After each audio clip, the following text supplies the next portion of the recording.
sometimes, it's okay to treat yourself. It's okay to treat others, right? But you have to do that on the basis of how God touched your heart. And that's even when it comes to people close to you, parents, sisters, siblings, aunties, you know what I mean? Because I give you some wisdom that I've gotten from some of the people that came before me. It doesn't matter what you do for individuals. Sometimes it's never enough.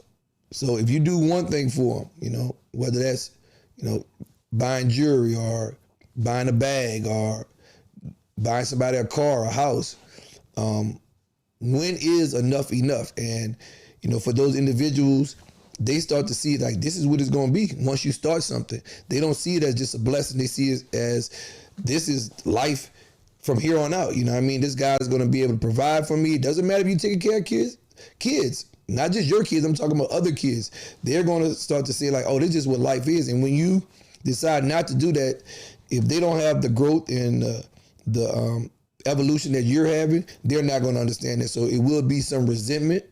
It would be some, jealousy. It would be some hard feelings because, a lot of times they talk about the entertainer or the athlete being in the position, and the things that come along with being that, a lot of the times it changes the people around them. And that's the truth, because the expectations change. You know what I mean? It takes a strong individual. It takes a strong family, a strong support system to understand that, hey, we have to grow. We have to give that person opportunity to grow because I had a book that I read called Every Master Has a Master. So even if I've taught my son or I taught somebody something, I have to give them room to go on and learn other things and to use the stuff that I've taught them so they can come back and bring me some things that I can learn from them at that point, right? So a lot of time, that's just not the case. So I appreciate Big X the Plug being vulnerable in that situation to be able to allow us in.